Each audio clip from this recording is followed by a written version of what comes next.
Now that we have understood what is knowledge and what are knowledge workers and a bit about knowledge management, what are the sources of knowledge?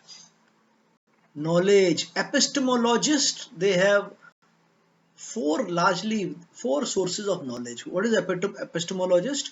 Episteme means knowledge. Epistemologists are people who are engaged in the art and science of knowledge. By and large, people say there are four sources of knowledge. The first is intuitive knowledge. Intuitive knowledge means it takes form from things such as belief, your faith, your intuition, etc. Right? Gut feel. There was a study done in America of 3,500 administrative workers and senior manager. The findings were that 88% of both used to take their decisions primarily from intuitive knowledge, what is felt at that point in time, intuition.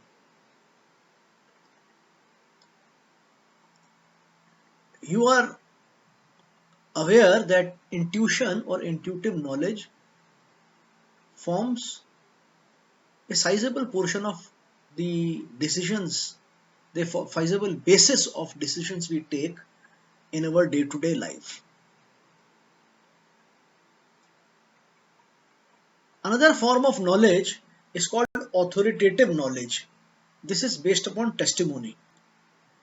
This is based upon information which you have received from authoritative people or from books, from Supreme Being. And the strength of authoritative knowledge, it depends upon the strength of the source. What it means? If I make a statement that organization culture is able to bring about change in the culture of a person. If I make this statement, your teacher is making this statement that oftentimes organization culture is able to make or bring about a change in the culture of a person or an employee. So you will take it as authoritative knowledge because you say your teacher made this statement in the class. He is an experienced person, more experienced than us. He has studied various research works. He has worked in industries. He has interacted with various organizations and with various people. And he is saying that the culture of an organization can bring about a positive or a negative change in the personal culture of a person. So if I work for Exxon Mobil, where if you fail to achieve your target, it can be forgiven easily. But if you achieve your target using unfair means, you will be immediately sacked. That is the culture of the organization. And having worked in that organization for very long, say 15 years, 10 years, 12 years, I can also I can also imbibe that value system in my day-to-day behavior where I can accept failure, but I will not achieve success by using unfair means. I'm giving an example. And if I tell you that in ExxonMobil, many people are transformed even if they join that company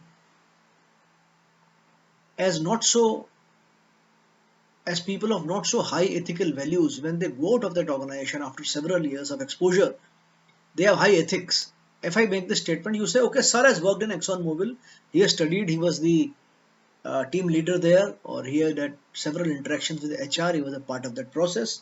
So this is authoritative knowledge. This is a source. First is intuitive knowledge, जो आपको लगता है. When you want to do the starting 11 of your Indian team, you will do the pitch, you will try to read the pitch, and then you will try to see whether you want to go with three seamers and two spinners, or you want to go with three spinners and two seamers, or you want to go with four seamers. It is based upon your study of the pitch of. You will also go by intuition. You think that you should go with three seamers and two spinners.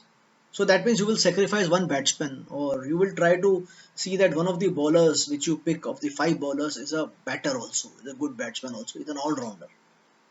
Third is logical knowledge. So intuitive knowledge, authoritative knowledge, logical knowledge. What is logical knowledge? Logical knowledge is when you arrive at it reasoning from point A to point B based upon what you know of point A, and you believe that it is generally accepted knowledge, and you arrive at point B new knowledge. So point A is accepted tested knowledge, point B is new knowledge. What does it mean? If you feel that there is a player who is a good batsman of spin and he has scored heavily in Indian conditions against the spin bowlers, and you want to include a batsman in English conditions, you're playing a match in England, and England team is loaded with spinners. So you like to include that batsman because you conclude in India where the spinning conditions are even more tough. The batsman has scored heavily against spinners. So in English conditions, which are not exactly spinning conditions, they are seaming conditions. So the batsman will do well against spin. So based upon A, you arrive at point B. So based upon situation, when you were faced with a situation where your primary sales were dwindling, what are primary sales? The sale from your company to the first channel, maybe distributor. Secondary sale is from distributor to the retailer, and final sale is would be from the shelf movement from retailer to the consumer. Various. So last time when you were faced with a situation where your primary sales were absolutely low, what did you do? You gave an incentive. You gave an incentive to your trade of one case free with 10 cases they bought. So trade scheme. And it worked well. It worked well then. So when you gave one case of, let us say, one case of detergent free with 10 cases of detergent, or you are a soap manufacturer, you gave, uh, suppose you are manufacturing Lux International, and your primary sales are not shooting well, a new product has been launched, so you try to ginger this trade. So you give a trade scheme that I will give one case of Lux International free if you buy 10 cases. So because it had worked in the past, you think it will work now. It is logical knowledge. It is logical knowledge. Of course, you will take into condition, were the conditions similar? Yes, the conditions are similar then. This is the same time of the year, same customers are there, same market is there. So why not? If it succeeded then, it will succeed now. So intuitive knowledge, authoritative knowledge, logical knowledge, and last is empirical knowledge. What is empirical knowledge? Empirical knowledge is based upon demonstrable objective facts. Demonstrable objective facts. And how do you achieve this? By observation, by experimentation. What do we mean by this? Let me explain.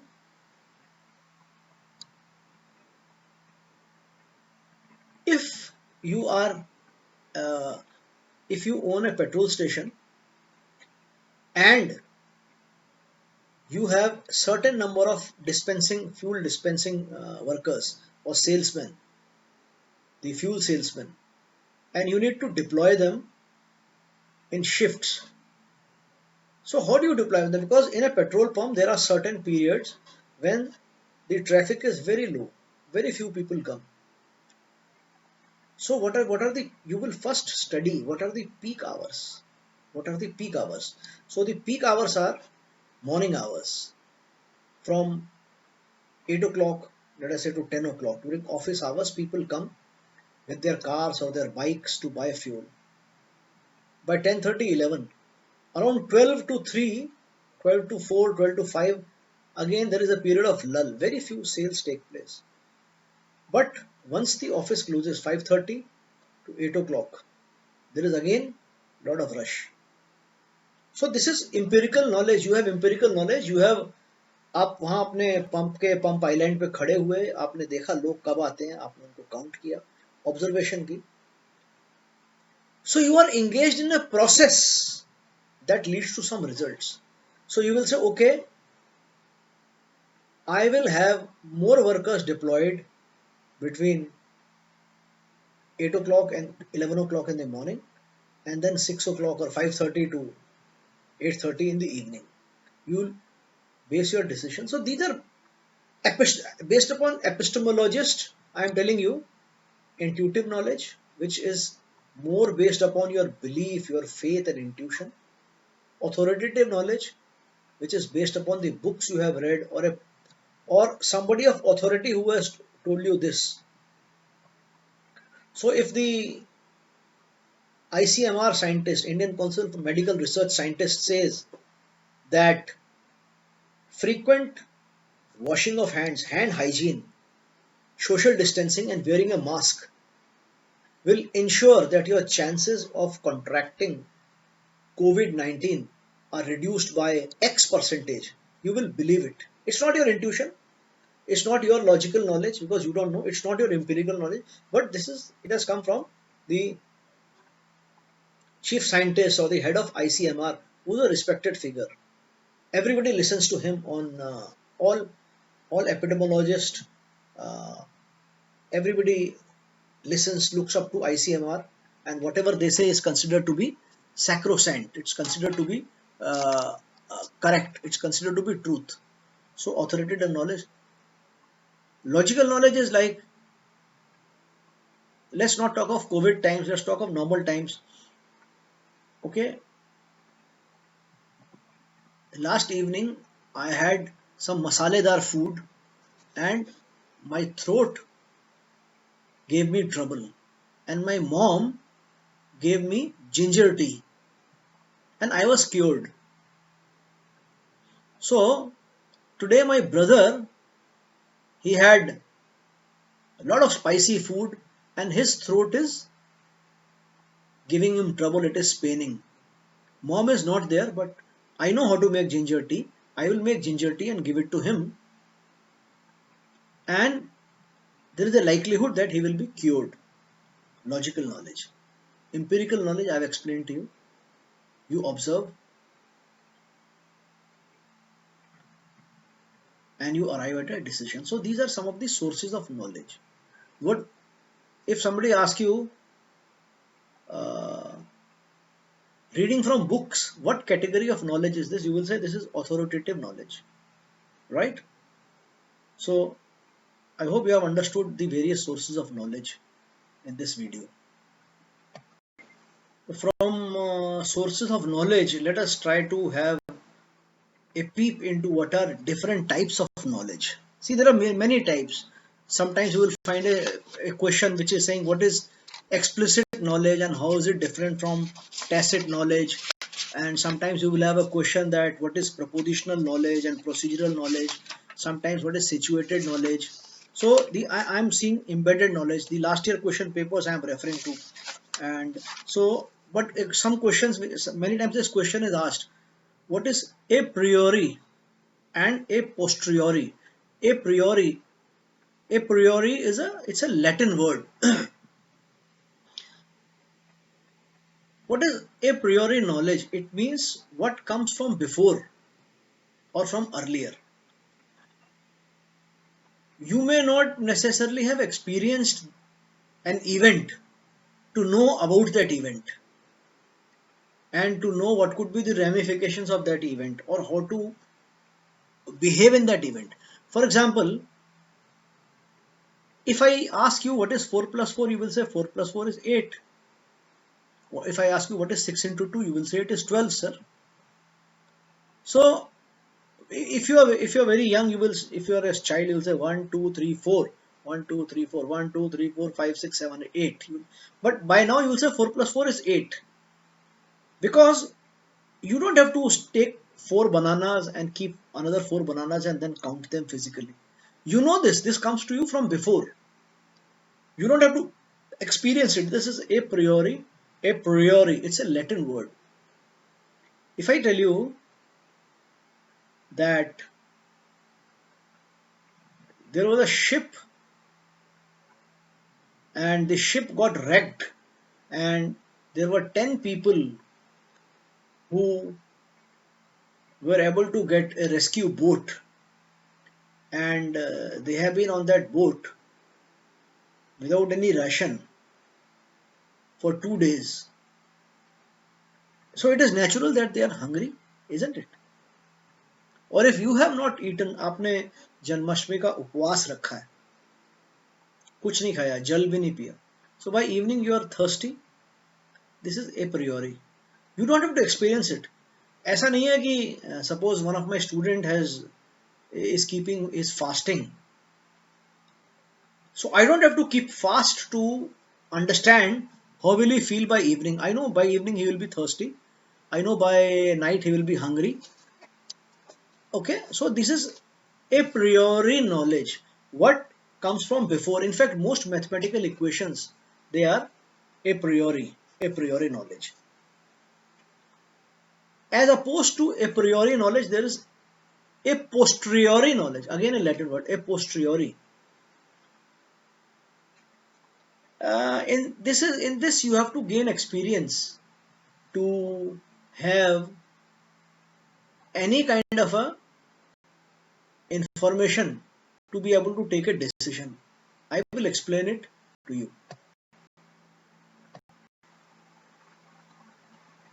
Let me give an example of a posteriori knowledge.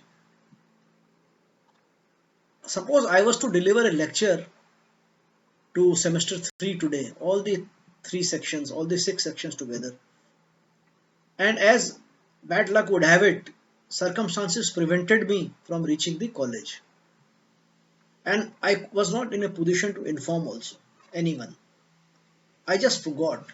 And I suddenly realized, oh, time is 10 o'clock and I had to be at the college at 9:40 so that I could make preparation and deliver my lecture at 10. So how would I come to know how many students are there waiting for me? Because I don't have prior knowledge of this. It hasn't happened before. So how do I come to know? I will come to know by calling up somebody. Maybe I'll call my fellow teachers or I'll call my class representative or I'll call anybody whom I know and I'll ask कि बताइए कितने बच्चे मेरी wait कर रहे हैं, right? So, but suppose the question is that if I have to start from my house, so how much time will I take to reach from my house to DME Noida? I know it because I do this every day. So for this I have prior knowledge. But how many children are waiting for me? How do I know? Unless I ask. So what happened in a posteriori knowledge? You first experience something, you observe, and then based upon using logic and reflection, you try to understand the situation and then you have full knowledge of the situation. How many people died during the Bhopal gas tragedy? What is Bhopal gas? What was Bhopal gas tragedy? I think it was during the 80s when Rajiv Gandhi ji was the Prime Minister and Arjun Singh ji was the Chief Minister of Madhya Pradesh. A factory owned by Union Carbide, a big multinational, which had its plant in Bhopal, it suffered from a gas leak from one of its chemical tanks. And the chemical was very poisonous. It was very poisonous. And it engulfed the entire city of Bhopal into its poisonous content. Many people died of asphyxiation, many people died of chemical reaction which happened within their breathing system.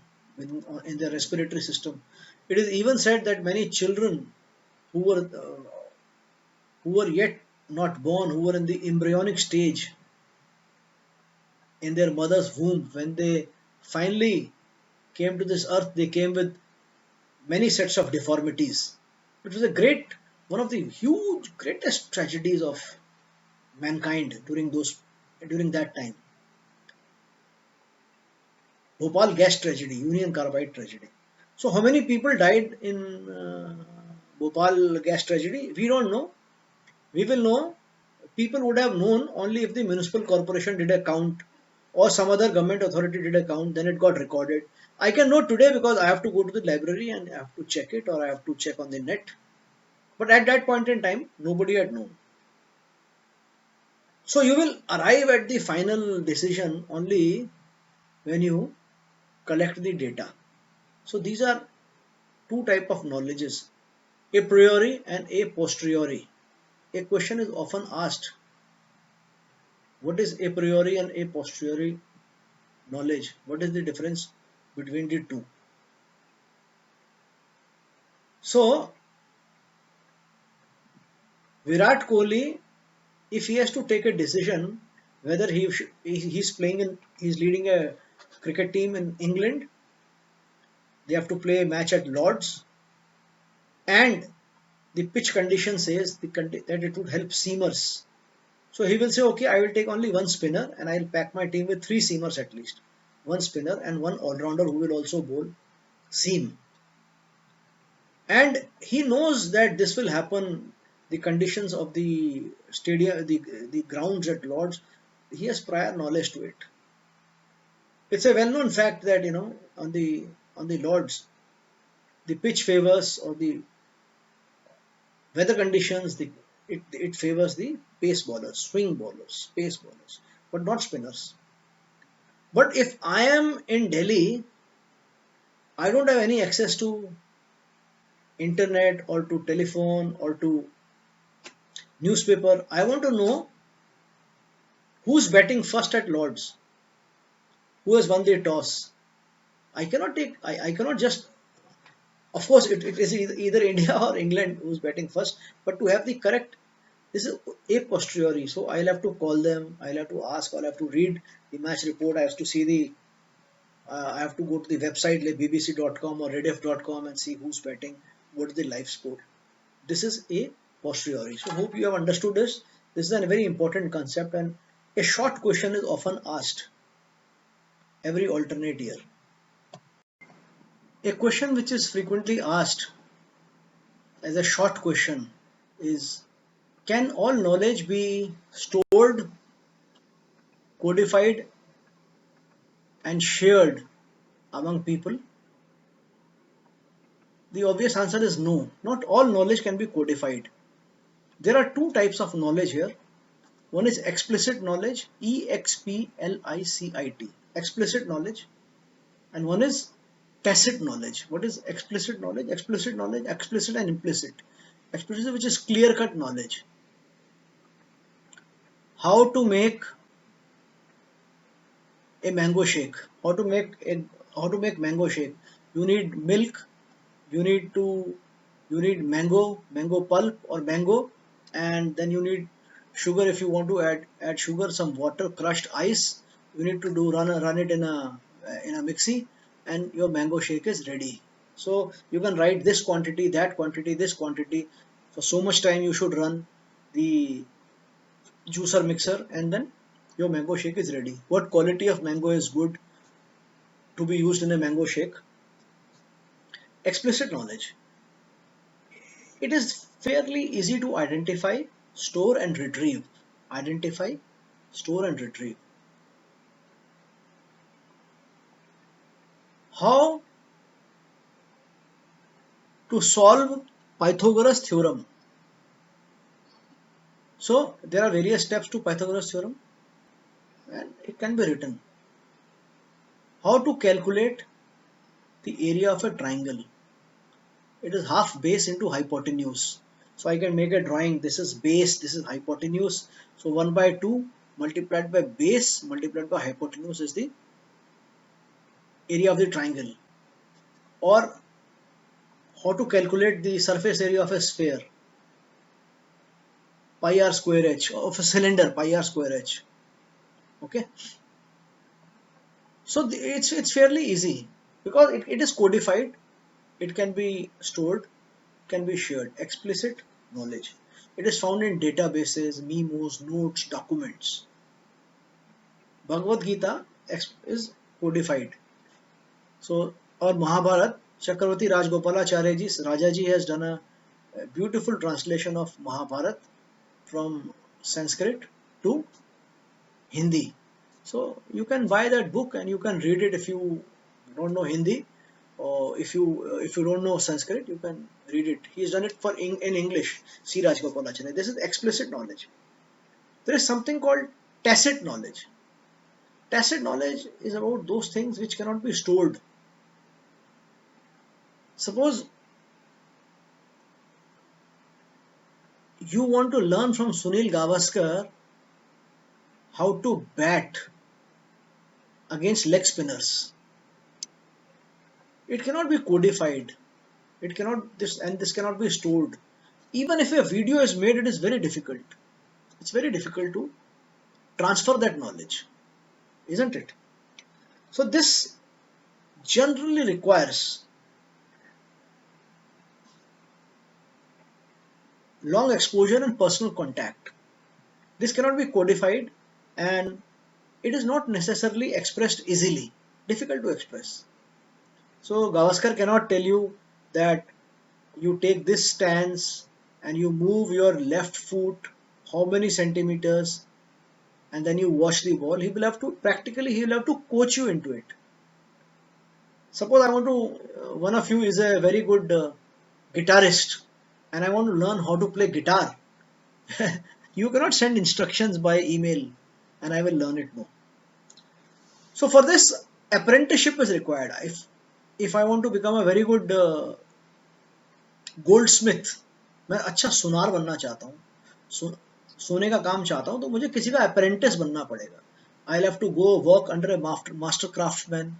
He will tell me what is gold, what are the properties of gold, how much malleable gold is, how much ductile it is, how to work with gold, how to use the machine, at what temperature gold should be heated, what happens if it is overheated, okay, how to mold gold into ornaments.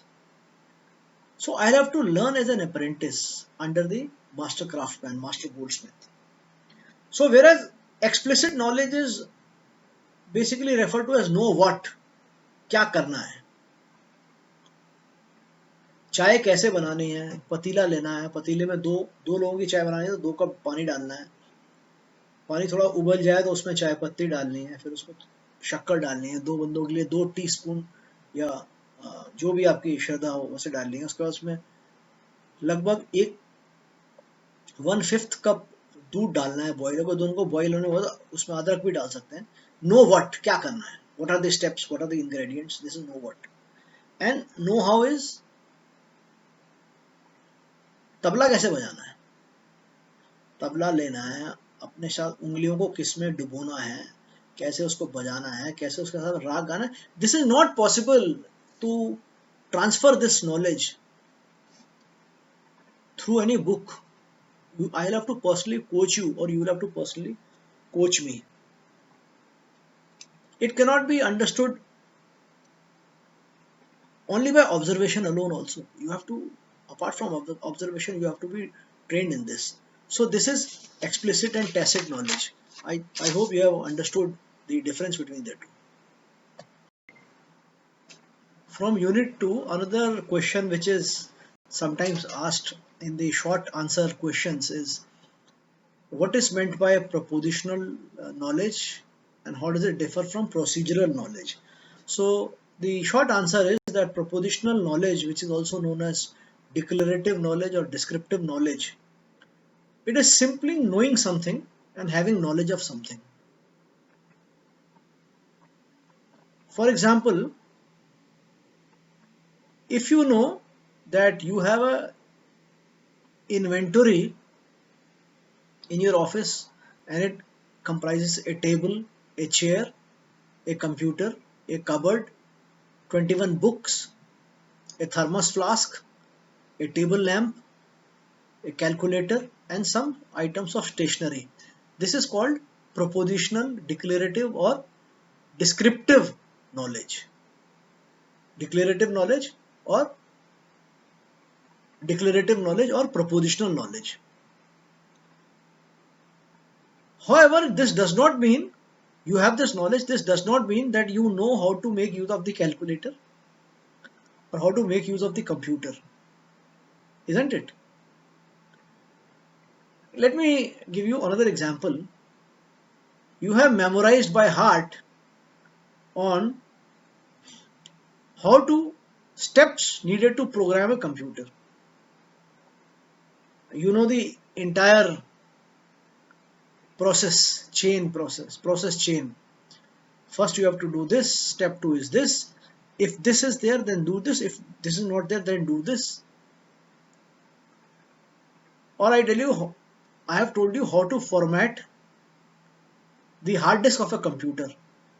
I have made you memorize this. These are the steps needed to format the hard disk of a computer. This is propositional knowledge, because it is quite possible that you have memorized every word, but you have no idea as to how to actually do it, isn't it? If I say to do to do off break, you have to catch a ball like this. You have to take the seam.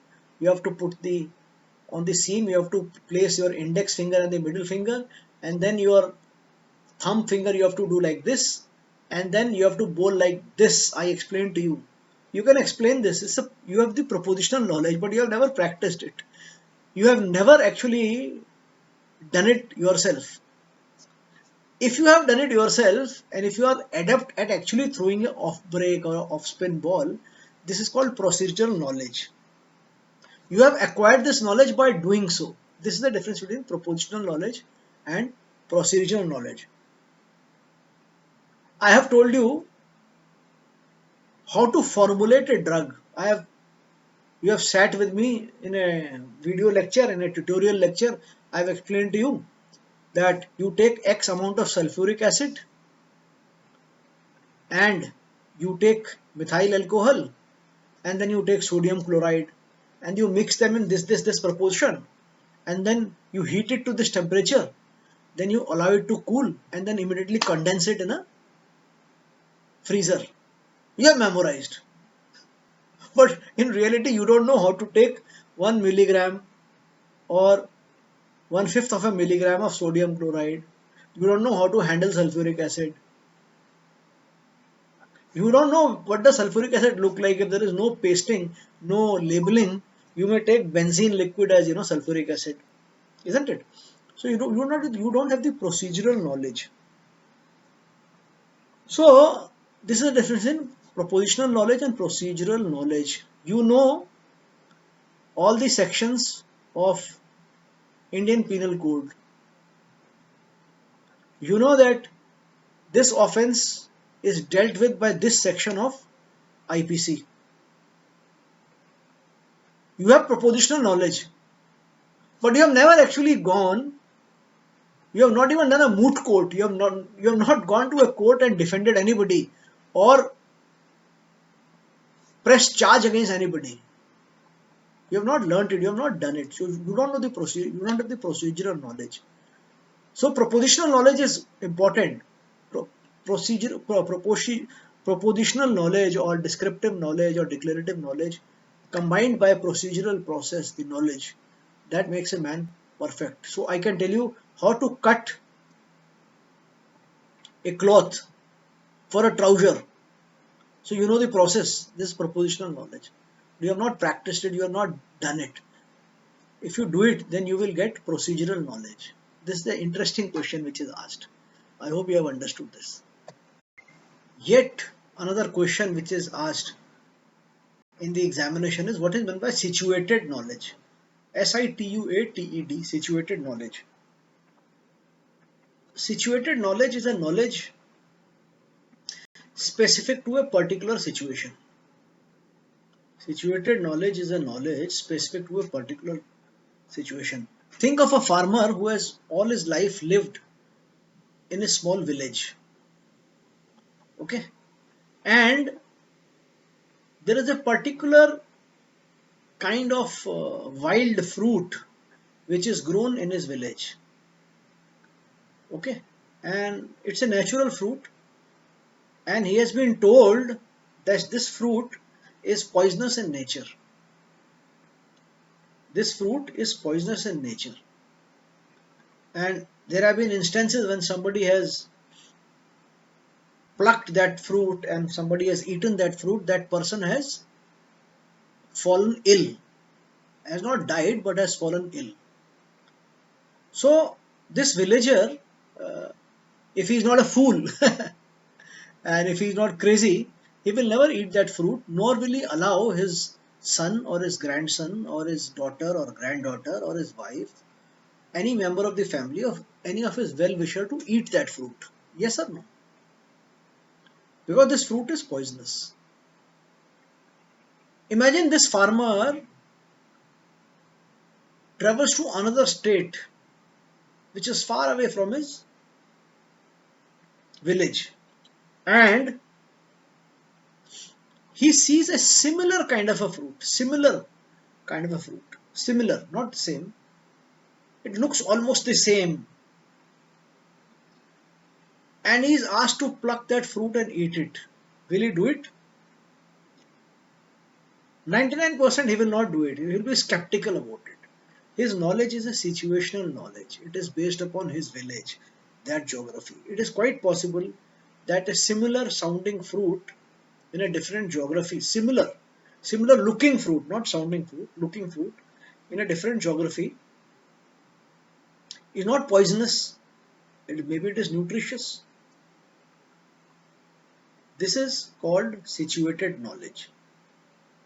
So some methods of generating knowledge by trial and error or learning from experience, learning from experience, they create highly situational knowledge. Hindi में एक कहावत है कि दूध का जला छाछ फूक फूक के भी पीता है. Suppose there is a person whose tongue has been burnt after he was given a bowl of milk and the milk was very hot. So even if he is given a bowl of chach, chach, which is after you have made separated the cream out of the curd, what remains is chach. Even if he is given a chach which is never given hot, so he will blow first because of his earlier experience. This is situated knowledge. So a situational knowledge. Situational knowledge is often embedded in local culture and traditions that you tend to carry this across geographies, across cultures. If it was told that if you travel, if you cross the seven seas, if you cross the sea and go into a foreign nation, it was considered disastrous. Situated knowledge, our beliefs, old beliefs. So, if isabgol has to be taken with milk and hot milk, and it produces desired results in terms of whatever final results you are looking at, so you will always take that isabgol with the hot milk. This is situational knowledge. Situational knowledge is not always good. It is not bad also, but it had its limitations. So this is how you have to explain what is situated knowledge. Situated knowledge. Thank you. Last but not the least is embedded knowledge. Embedded knowledge. Embedded. So let me give you an example. Suppose there is a pilot chemical plant. It's the first plant on an experimental basis, proof of concept basis, and a lot of people are working on the process, and they are working on the process and the automation, the safe way to handling plant, and a team of engineers and researchers and managers, they are working. There is a project leader. So they run a pilot, they do discussions, then they arrive at a conclusion, they write it down, they codify this, so they know how to efficiently close a plant. Let's take an example of how to efficiently quickly close a plant in case of any untoward event. Suppose that event is fire. How to close that plant quickly, efficiently, in a following a proper protocol. Okay, so this becomes codified knowledge, right? So there is a chemical plant where the input is chemical, final product is marketable chemical commodities or branded chemical. That plant has several machines, several conveyors, and several testing procedures. But there is a protocol, there is a codified protocol that in case of fire or in case the temperature rises to this degree or in case there is spark, the how to close the plant, how to put the plant operations to a halt. So this is codified knowledge. Suppose the team is able to achieve closure of this plant automatically. Automatically. That means it is inbuilt in the system that in case the temperature rises to a certain degree and there is automatic sensor which is measuring the temperature all the point, the plant operations will stop. That means this procedure will be embedded in the system. The plant will automatically shut down itself following the best practices principle. This is embedded knowledge. Example of embedded knowledge. Embedded knowledge refers to the knowledge that is locked in processes, products, culture, routines, artifacts, and structures. So the knowledge that is ingrained and built in all the facets of process is called embedded knowledge.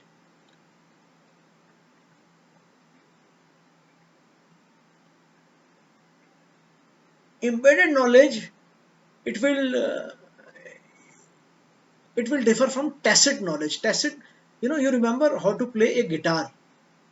You cannot exactly program a man on how to play a guitar. Perhaps you can program a machine as to when you want this note, automatically this note will go. But embedded knowledge, mainly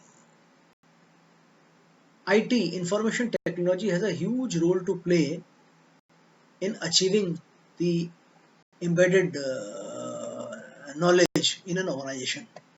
So in the production systems, companies which enjoy embedded knowledge, they have a significant advantage over other people. Embedded, as you know, suppose it's like you have embedded a spy in a in the power structure of another company. You have embedded a spy, so he's able to constantly give you the reports. It's an intelligence system. Embedded knowledge is found in rules, processes, manuals, organizational culture, codes of conduct, ethics, products, etc. So it's possible that if X protocol is broken, everybody will come to know and everybody will come to rescue so that organization is not impacted negatively. This is embedded knowledge. It is artificial intelligence, machine to machine learning, M2M. They all have a very important role to play in the field of embedded knowledge. So hope you have understood. This was the last type of knowledge and questions are asked on this. I will now explain to you the DIWK model of knowledge. Let us now come to the concluding part of lecture number 16, and this is DIKW pyramid. What is DIKW pyramid or DIKW model? D stands for data, I stands for information, K stands for knowledge, and W stands for wisdom. Was it not Alfred Tennyson who said that knowledge comes but wisdom lingers? है ना? ज्ञान आता है लेकिन जो बुद्धिमत्ता है वो लिंगर करती है, वो रहती है, थोड़ा रहती है, हमेशा आपके पास रहती है. ज्ञान आता है. Knowledge comes but wisdom lingers. I think it was Alfred Tennyson who said it. I think it, yes, it was Tennyson. So who is the father of DIKW model? Many people say, many of this information came from some of the works of T.S. Eliot, but what we know is that a Czechoslovakian called Milan Zeleny, he first spoke of something like know nothing, know what, know how, and know why. Know nothing. पता है क्या? कुछ नहीं. Know nothing. So at the bottom of this pyramid is data. What is data? आजकल हम बहुत सुनते हैं data sciences. What is data sciences? Why don't we call it information sciences? Data is nothing but raw input material. How many students are enrolled in IP University? It's a data. How many students come from which states to study in IP University? Just a data. All those students, उनकी age क्या है? Just a data. What is the family income of students who are associated with IP University? Another set of data. Okay. What is the specific gravity or what is the density of diesel which is sold at a petrol pump? It's a data. It's a piece of element, individual data, not yet information. Suppose there are 30 students and this is their respective age. This is a data. It itself is not, it's not meaningful. It is not meaningful. So at the lowest end is the data. And Milton Zeleny, he said this was know nothing. Above data rests information. Know what? Know what? Based upon data, if you get information, then what is important? How do you get information? Because if there is a data and if there is some context to that data, then it becomes information. Then it becomes information. Average age of a PhD student in IP University is 26 years. This is the information, isn't it? And when I analyze the information, and I come to know how these elements of various data are correlating, it becomes knowledge. So we started with data, elements, know nothing. Then information, know what. And now we have come to knowledge, which is know how. So lot of machine parts are spread. Lot of machine parts are spread in a workshop. You can say something like data. So you now know this machine part, its specific function is this. So you have some information on these machine parts. And you know why they are there. If you assemble them, it can be converted into a performing unit. You have the knowledge of it. And if you preserve that machine wisely, if you use that machine effectively, efficiently, to have optimum output without causing fast depreciation of that machine, if you know what are the steps to preserve that machine over a longer period, this is wisdom. So this is the DIKW model. At the top is resting wisdom. Below the wisdom is resting knowledge. Below the knowledge is resting information. And at the lowest end is data. We have a data, suppose we have an enemy country and we have some data on that country that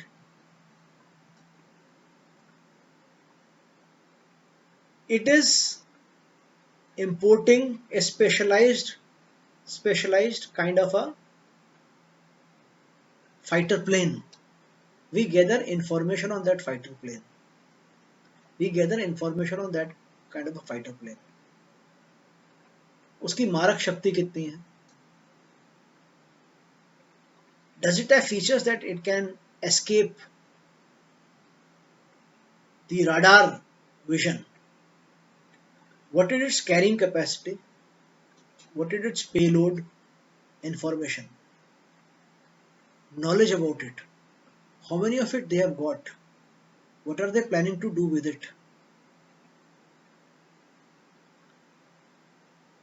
How many are they going to order in next few years? And then based upon that, we also have a strategic answer. We also up our production of a fighter plane or a fighter plane which we are importing or which we are manufacturing ourselves to be able to outwit them. Wisdom. Wisdom also lies in reaching out to them, holding a summit meeting to discuss if we can improve relations. Actually, if we can improve relations so that none of us spend so much on the warfare.